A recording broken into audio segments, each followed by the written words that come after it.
Multan International Airport. Kindly fasten your seat back. Bring your seat back to an upright position because we will keep the window shutters open. Multan international airport रात ਦਾ ਤਕਰੀਬਨ 1 ਵੱਜ ਰਿਹਾ ਵੇ, ਖਾਮੋਸ਼ੀ ਛਾ ਗਈ, ਪੋਚੀਆਂ ਸ਼ੋਚੀਆਂ ਲੱਗ ਗਈਆਂ ਨੇ ਤੇ ਉਹਨਾਂ ਨੇ ਕਹਿਤਾ ਕਿ ਬਈ ਹੁਣ ਤੁਸੀਂ ਆਖਰੀ ਬੰਦੇ ਬਚੇ ਹੋ, ਕਿੱਥੇ ਜਾਣਾ ਤੁਸੀਂ। ਵੇਟ ਕਰ ਰਹੀ ਹਾਂ, ਜਿਹੜੇ ਲੈਣ ਵਾਸਤੇ ਆ ਰਹੇ ਨੇ ਧੁੰਦ ਦੀ ਵਜ੍ਹਾ ਨਾਲ ਬੜਾ ਸਲੋ ਆ ਰਹੇ ਨੇ, ਰਸਤਾ ਵੀ ਕੁਝ ਖਰਾਬ ਹੈ ਤੇ ਸਾਰੇ ਮੁਸਾਫਿਰ ਜਾ ਚੁੱਕੇ ਨੇ ਔਰ ਮੈਂ ਇਕੱਲੀ ਇੱਥੇ ਲਾਉਂਜ ਵਿੱਚ ਬੈਠੀ ਵੇਟ ਕਰ ਰਹੀ ਹਾਂ ਉਹਨਾਂ ਦਾ। ਮੁਲਤਾਨ ਏਅਰਪੋਰਟ ਤੋਂ ਨਿਕਲ ਆਏ ਆ ਔਰ ਮੁਲਤਾਨ ਦੇ ਤਕਰੀਬਨ ਐਂਡ ਤੇ ਪਹੁੰਚ ਚੁੱਕੇ ਆ ਸ਼ਹਿਰ ਦੇ, ਬਸ ਬਾਹਰ ਨਿਕਲਣ ਵਾਲੇ ਆ ਤੇ ਅਸੀਂ ਸੋਚਿਆ ਕਿ ਅਸੀਂ ਚਾਹ ਪੀ ਲਈਏ। ਸਾਹਮਣੇ ਚਾਹ ਦਾ ਆਰਡਰ ਦਿੱਤਾ ਵੇ, ਚਾਹ ਪੀ ਕੇ ਤੇ ਸਾਡਾ ਸਫ਼ਰ ਸ਼ੁਰੂ ਹੋ ਜਾਏਗਾ। ਕੜਕ ਚਾਹ ਪੀਣ ਦਾ ਬੜਾ ਤਲਬ ਹੋ ਰਹੀ ਸੀ ਤੇ ਬੱਚਾ ਚਾਹ ਲੈ ਕੇ ਆ ਗਿਆ ਵੇ। ਗੁੜ ਵਾਲੀ ਹੈ ਅੱਛਾ ਬਈ, ਮਿਹਰਬਾਨੀ ਮਿਹਰਬਾਨੀ ਮਿਹਰਬਾਨੀ। लो भाई, कड़क कड़क चाह आ गई जे और रात दे देखो तकरीबन 1 बजे का टाइम है, होटल भी खुला है और बच्चा काम करता पिया वे।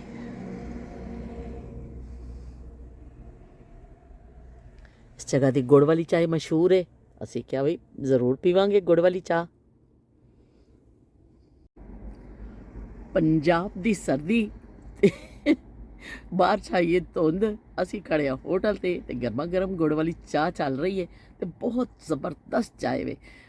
चाह पीण वाले नूं पता चल जाता है कि चाह कैसी है, तो वाकई चाय बहुत मज़े दी है। तो असी चाह पी के अपना अगला सफ़र शुरू करांगे।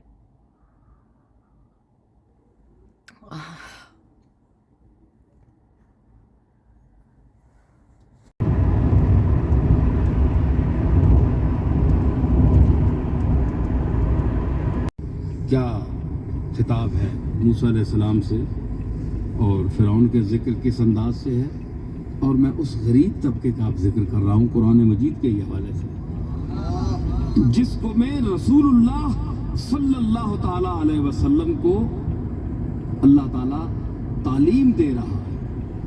वस्बिर नफ्सक मा अल्हम्दुलिल्लाह अल्हम्दुलिल्लाह, जिंदगी का खतरनाक तरीन सफ़र कंप्लीट होया और असी बखैर खूबी पहुँच गए घर।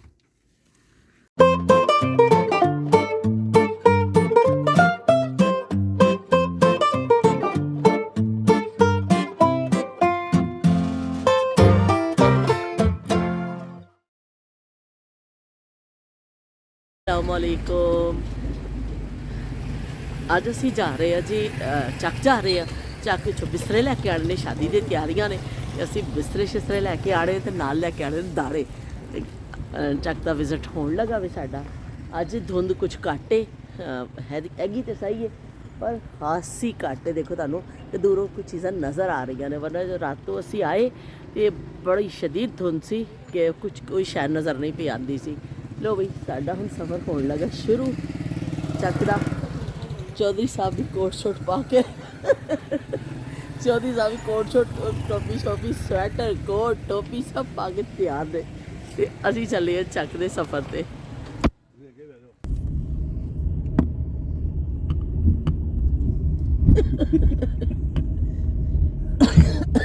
खांसी खाऊ लगी हुई है और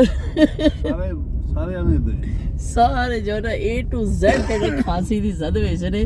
और जो रात को बड़ी म्यूजिक चलता भी साढ़े इतने, जो सारे बैठे होते हैं, बड़ी अजीब व गरीब किस्म की सारे की खांसी निकल रही होती है।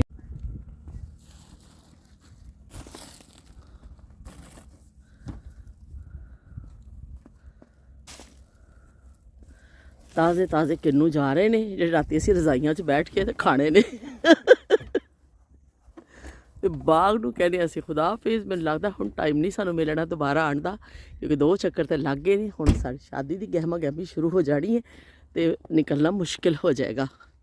इत्थों कह रहे हैं कि इत्थों नहर भी एक नाल उहदी जा रही है, तो असी नहर का भी एक क्लिप लै लैने आ। नहरी निज़ाम पाकिस्तान का बेहतरीन नहरी निज़ाम है कि हर पासे पानी पहुँच जाता वे। देखो जी,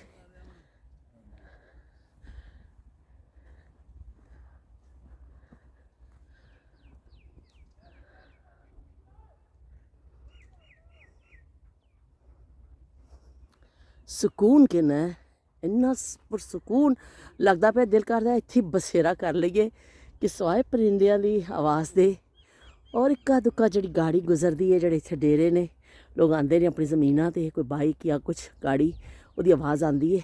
ਬਾਕੀ ਸਭ ਸन्नाटा ਵੇ। ਇਹ ਲੋ ਵੀ ਖੋਤਾ ਰੇੜੀ ਕਹਿੰਦੇ ਨੇ ਇਹਨੂੰ, ਗਧਾ ਗਾੜੀ ਵੀ ਕਿਹਾ ਜਾ ਸਕਦਾ ਵੇ।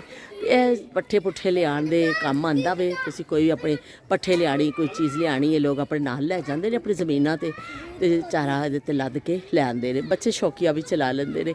ਕੁਮਾਸ਼ ਵੀ ਇੱਕ ਦਫਾ ਬਚਪਨ 'ਚ ਆਇਆ ਸੀ ਅਤੇ ਚਲਾ ਕੇ ਇਹਨੂੰ ਦੌੜ ਲਾ ਕੇ ਉੱਥੇ ਤੱਕ ਲੰਡੂ ਤੱਕ ਚਲਾ ਗਿਆ ਸੀ। ਇਹਨੂੰ ਬੜਾ ਚੰਗਾ ਲੱਗਿਆ ਸੀ। अस्सलाम वालेकुम, ਕੀ ਹਾਲ ਹੈ? ਠੀਕ ਹੋ?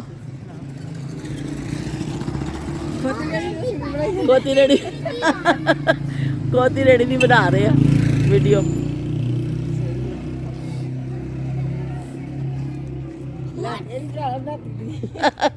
ਲੋ ਬਈ ਅਸੀਂ ਚੱਕ ਵਾਲੇ ਘਰ ਵਿੱਚ ਆ ਚੁੱਕੇ ਆ। ਇਹ ਦੇਖੋ ਬਾਲਣ ਪਿਆ ਵੇ।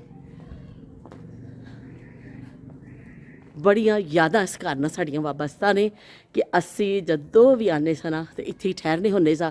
ਇਹ ਵਿਹੜਾ ਕੁਛ ਇਹਦੇ ਵਿੱਚ ਚੇਂਜਸ ਆ ਚੁੱਕੀਆਂ ਨੇ, ਪਰ ਅਸੀਂ ਵਿਹੜੇ 'ਚ ਬੈਠ ਕੇ ਅਸੀਂ ਕਿੰਨੂ ਵੀ ਖਾਂਦੇ ਸਾਂ, ਧੁੱਪ ਵੀ ਸੇਕਨੇ ਸਾਂ। अस्सलाम वालेकुम, ਕੀ ਹਾਲ ਹੈ? ਠੀਕ ਹੋ? कैसी तबीयत कैसी है? ਕਾਟ ਟਾਈਮ ਮੰਮੀ ਫੌਤੀ ਹੋਈ ਸੀ। ਓਹੋ, ਹਰਾ ਲਸਣ ਲਾਇਆ ਵੀ ਸਾਗ ਨੂੰ ਤੜਕਾ ਛੜਕਾ ਲਾਉਣ ਵਾਸਤੇ। ਘਰ ਹੀ ਜਿਹੜੀ ਨਾ ਕਿਆਰੀ ਬਣਾਈ ਛੋਟੀ ਜੀ। ਇਹ ਚੁੱਲ੍ਹਾ ਵੇ ਬਈ, ਇੱਥੇ ਅਸੀਂ ਬੈਠ ਕੇ ਪਰਾਠੇ ਵੀ ਖਾਧੇ ਹੋਏ ਨੇ ਔਰ ਇੱਥੇ ਬਹਿ ਕੇ ਅੱਗ ਵੀ ਸੇਕੀ ਹੋਈ ਹੈ ਸਰਦੀਆਂ ਦੀ। ਉਹ ਬੜੀ ਪੁਰਾਣੀਆਂ ਯਾਦਾਂ ਸਾਡੇ ਜ਼ਿਹਨ ਵਿੱਚ ਨੇ। ਇਹ ਮੰਜ਼ਰ ਅੱਖਾਂ ਵਿੱਚ ਵਸਿਆ ਹੋਇਆ, ਸਾਡੇ ਵਾਸਤੇ ਨਵਾਂ ਨਹੀਂ ਹੈ। ਹਮੇਸ਼ਾ ਇੱਥੇ ਆ ਕੇ ਨਾਸ਼ਤੇ ਔਰ ਅੱਗ ਸੇਕਨੇ ਹੁੰਦੇ ਸਨ, ਨਾਸ਼ਤਾ ਕਰ ਰਹੇ ਸਨ ਔਰ ਨਾਲ ਨਾਲ ਚੱਲਦੀ ਸੀ ਗੱਪਸ਼ਪ। ਕੈਟੋ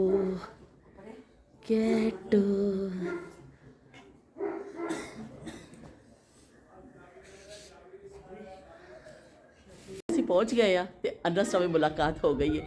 ਅਨਸ ਕਦੋਂ ਆਇਆ ਤੁਸੀਂ ਵਾਪਸ ਯੂਨੀਵਰਸਿਟੀ ਤੋਂ? ਕੱਲ ਆਇਆ। ਅੱਛਾ, ਅਨਸ ਕੱਲ ਹੀ ਵਾਪਸ ਆਇਆ ਵੇ ਤੇ ਅੱਜ ਅਸੀਂ ਆਏ ਅਚਾਨਕ ਛਾਪਾ ਮਾਰਿਆ ਵੇ ਤੇ ਅਨਸ ਨਾਲ ਮੁਲਾਕਾਤ ਹੋ ਗਈ ਹੈ ਤੇ ਹੁਣ ਅਸੀਂ ਪੀਵਾਂਗੇ ਮਜ਼ੇਦਾਰ ਚਾਹ, ਰਜ਼ਾਈਆਂ 'ਚ ਬੈਠਾਂਗੇ, ਨਾਲ ਪੀਵਾਂਗੇ ਚਾਹ ਅਸੀਂ ਤੇ ਨਾਲ ਕਰਾਂਗੇ ਅਸੀਂ ਗੱਪਸ਼ਪ। ਚੱਕ ਤੋਂ ਵਾਪਸੀ ਹੋ ਗਈ ਹੈ ਸਾਡੀ, ਰਾਤ ਖਾਸੀ ਪੈ ਗਈ ਹੈ ਤੇ ਅਸੀਂ ਉੱਥੋਂ ਦਾਣੇ ਲੈ ਕੇ ਆਏ ਸਾਂ। ਕਹਿ ਰਹੇ ਨੇ ਕਿ ਚੱਕੀ ਤੇ ਪੀਸਣ ਵਾਸਤੇ ਛੱਡ ਜਾਈਏ ਤਾਂ ਕਿ ਕੱਲ੍ਹ ਤੱਕ ਪਸਾਈ ਹੋ ਜਾਏਗੀ। ਇਤਫਾਕ ਨਾਲ ਚੱਕੀ ਖੁੱਲੀ ਮਿਲ ਗਈ ਸਾਨੂੰ।